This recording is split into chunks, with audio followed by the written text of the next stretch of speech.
Hi, everybody. Welcome to my studio. I'm Creative Katie Karen Burchill. Welcome to another Technique Tidbit video where I showcase one technique that might be new to you or might remind you of something you haven't used. These are my art journal prompt and process cards. They're the steps, the process, the techniques. And today we are going to apply texture to our page using drywall tape. Or drywall mesh. This I got at the local hardware store, but I have found it on Amazon. I'll talk more about that later. This is my Technique Tidbit mini composition book. I'm just going to open up to a new page. And as part of the setting up process, I have applied a coat of gesso.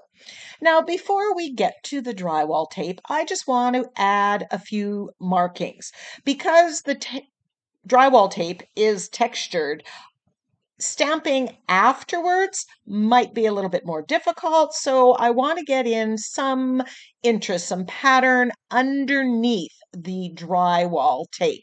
Now, remember, you can use the drywall tape, the drywall mesh, at any stage. It doesn't necessarily have to be second as I'm going to do here. You can always play with it and find your own way.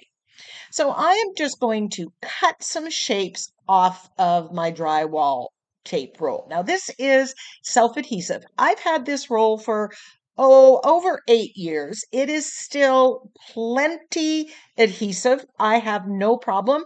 If yours has lost its stick, you can always apply this with some matte medium or your adhesive of choice.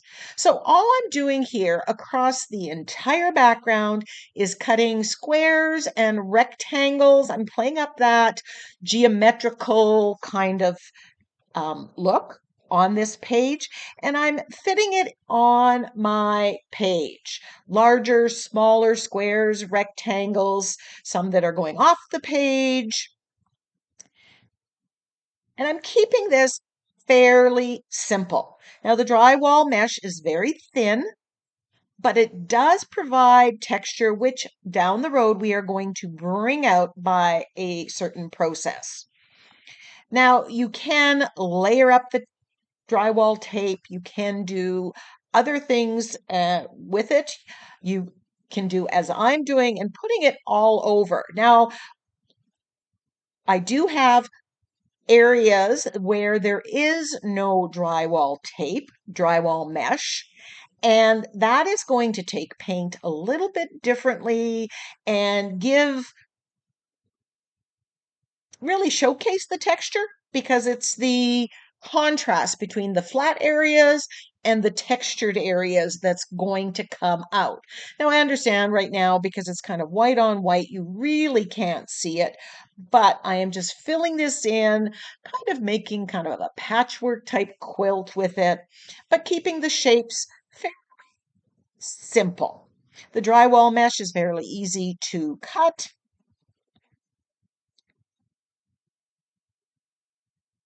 I'm just piecing this in. I want some variation in the size of the squares or the rectangles that I'm using. I just want to build in interest to my background. Just filling in, cutting out, sticking.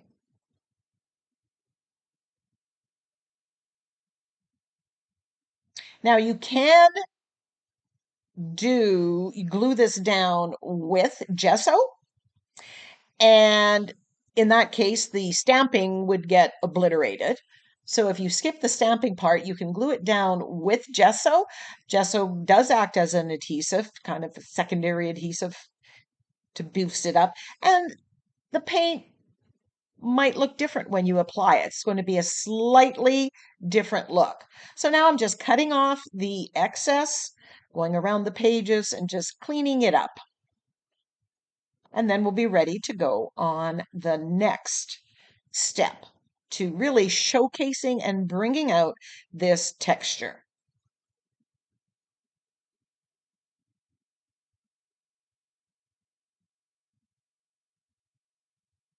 Just making sure I'm right side up And I'm going to use turquoise and yellow green. And the reason I chose this has to do with the color wheel.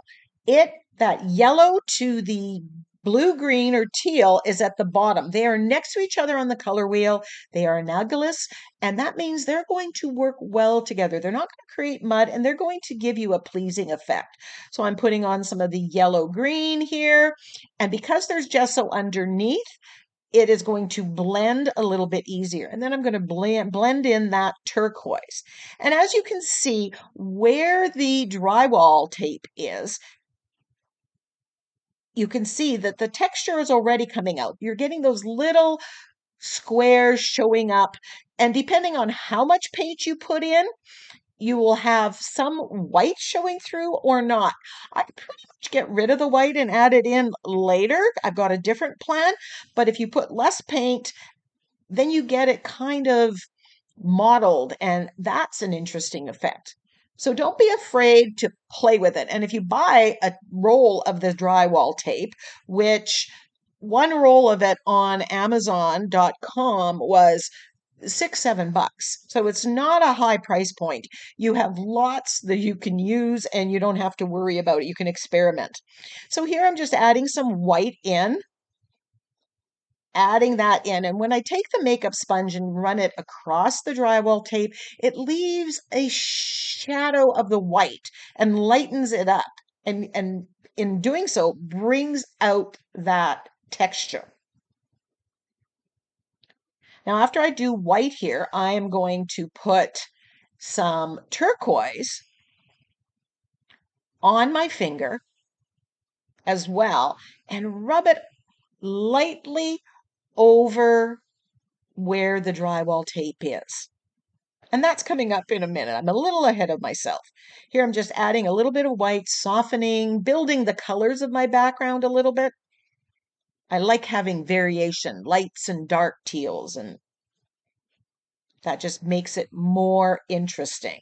So here I'm putting the turquoise paint on the pad of my finger and rubbing it, and this brings out the texture. If I used a dark blue here, that would come out even more. If I use black, that would come out even more. And you can use any of those colors. If I used gold, it would put a shimmer on top. But I chose to do teal. I want to keep it all in that tone. And you can see now, you really do notice where that drywall tape is. It's giving texture, it's giving pattern, that kind of checked look, which I am absolutely loving. So coming soon, I am going to do an entire video with more ways of using drywall tape in your mixed media art journaling pages. So subscribe to my channel and come back and check for that. But back to the page. So now that I'm done with the drywall tape, I want to finish the page. And I want something to complement it. And I found this stamp in my stash when I was looking for the use it or lose it. And I thought, this is perfect. It brings out that geometrical kind of theme that I'm going with. I'm stamping in white, it brightening and lightening this page, and really bringing out that geometrical look.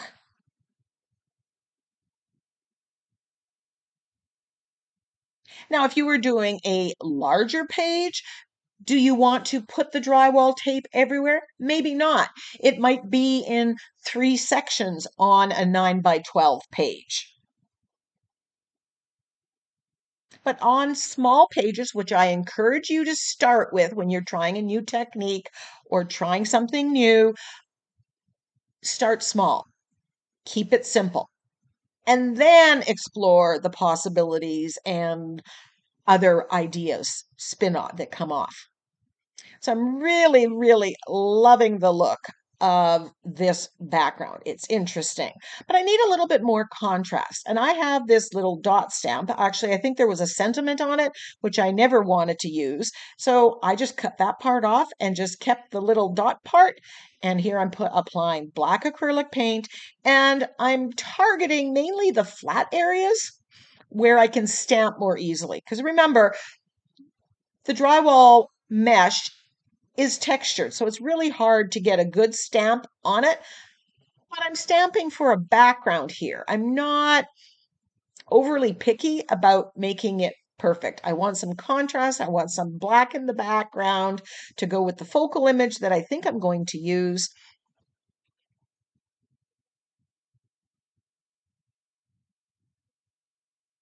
So there I tried to stamp on the mesh and I really didn't get the markings. So remember when you put the mesh on to leave some flat areas if you want to do stamping. That will give you an area to put the stamping on. So this is a girl that I had downloaded as a printable, and I just have a whole bunch of these in my stash. I want to keep the focal images fairly simple on these Technique Tidbit videos because I want it to be more about the technique than the rest of the page. But now we want a focal image. And I'm going to go primarily black and white. I love the color in my background and I don't need more color on this printable. So I'm not choosing something that has color in it. Now I've cut that out. I'm thinking, is this too big? I actually end up cutting out a smaller version of this same printable, FYI, but I don't show that on camera. Now I want to frame my page and I grab my angle brush and I am shading around the edge with black acrylic paint in the technique that's called floating acrylic. And I do have a video where I show how I shade because I use the same technique to edge my pages as I do shading focal images. I want to make a border or a frame around this page and I want it to tie in with those black dots. And I hope you see that everything kind of comes together when I add this black on the outside edge. So I've used two colors, black and white. That's it. I've kept it really, really simple. And simple is really effective, especially when you are working on a smaller surface. Less is more. Don't do 5 techniques, do 1 or 2. Don't add 6 colors, do 2 or 3. If I was doing a larger page, there's more room, more real estate to explore and to have different techniques.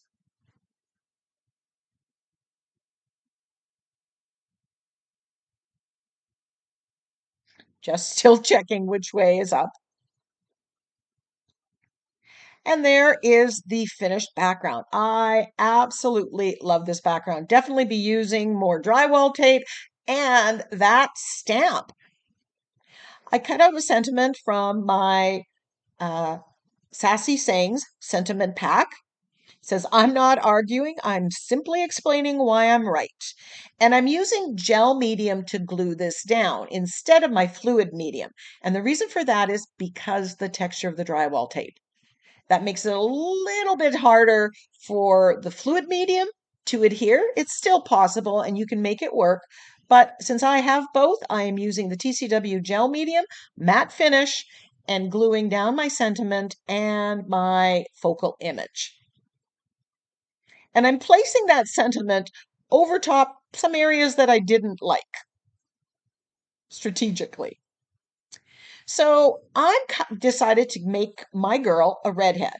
And I'm only going to paint her hair. And the reason for that is if you look where the teal greens are, right across from it are the oranges and reds. Those are complementary colors and they will always look good together. So again, I went to the color wheel to search for what's going to look good here.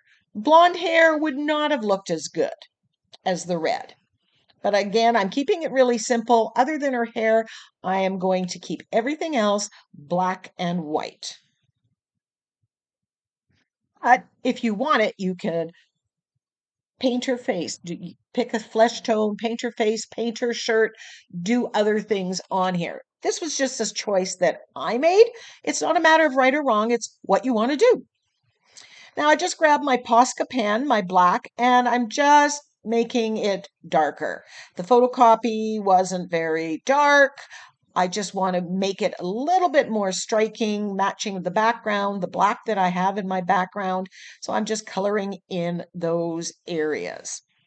And because I've put a coat of matte medium on top, that's turned the copy paper into non-porous paper, and it makes it easier for me to do this without soaking in the paper or pilling. Likewise, I could have used acrylic paint, just giving you options. Just adding in all those dark lines, making them stand out a little bit more like they should have been. And just adding a little bit of details in the hair as well.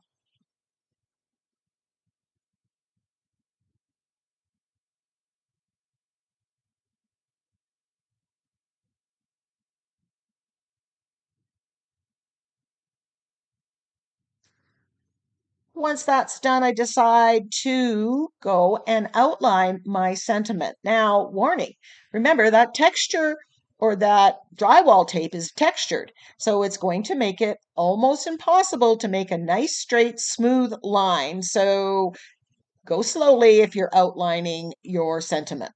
And then I'm just putting some sketchy lines around the edge too, being mindful of the texture that's there with the drywall tape. So just a reminder, if you have some drywall tape that you want to use or are interested in more ways of using drywall tape, be sure to subscribe and come back because I'm going to be making a full-length video all about other uses for drywall tape. And I've got quite a few. I've linked the drywall tape that's on Amazon in there. There's even some that are 4 and 6 inches wide, which would give you even more options. I hope you give this technique a try. It's a great way to inexpensively add texture to many of your mixed media projects. Until next time, go get creative.